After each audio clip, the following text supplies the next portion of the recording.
me, Tucker, and Megan that were trying to say, hey, something like was going on, and he was feeling a lot of peer pressure in the weeks leading up to his death. And Zionists were claiming that's all a lie. And Tucker was like, no. Charlie asked me explicitly in July to go on stage and to go after Israel, trying to drag us into the Iran war. And I was talking to him about Jeffrey Epstein. And I was saying to Charlie, I won't do it. And Charlie wanted me to do it. Right. And the Zionist said that he was lying. I'm going to refresh your memory here and let you listen to what Tucker claimed that they then said was a lie.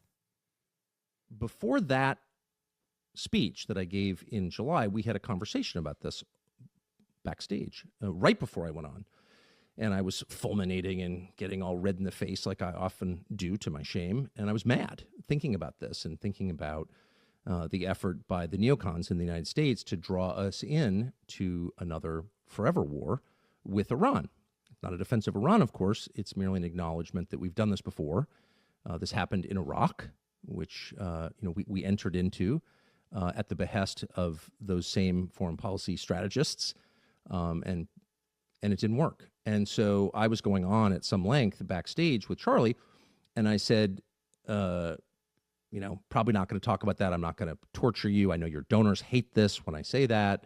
And also Epstein was in the news, and it was clear to me that, Epstein's probably not like a Mossad agent or something, but Epstein clearly had contact with Israeli intelligence and American intelligence and French intelligence, but the only one you're not allowed to talk about is Israeli intelligence.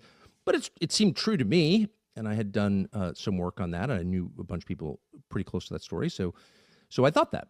And I said that to Charlie, and I said, but I'm not going to say that because I don't want to make your donors mad. I know it's just going to be like an endless flurry of text telling you to stop or you're going to lose a bunch of funding. And he looked at me, I'll never forget it, and said, go all the way. Do it. Go all the way. I said, man, a lot of things I can talk about. I don't need to talk about that. And he said, do it. Yeah. Like I said, they tried to bury Charlie in a yarmulke, and we were telling you, no, he had a change of heart towards the end. And I was telling you that Turning Point had captured that.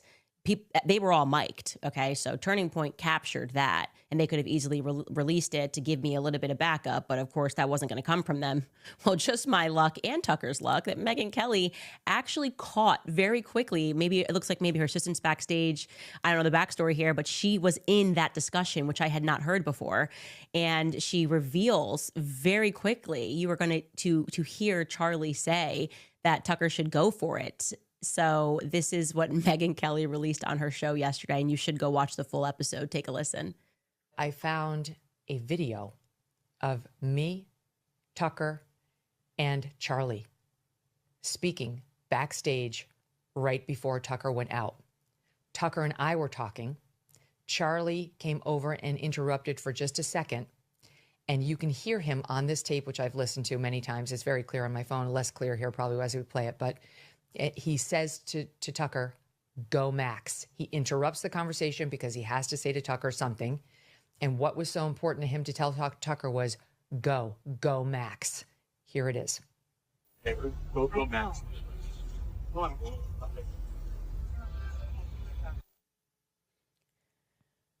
It's quick. It just happens to be on tape.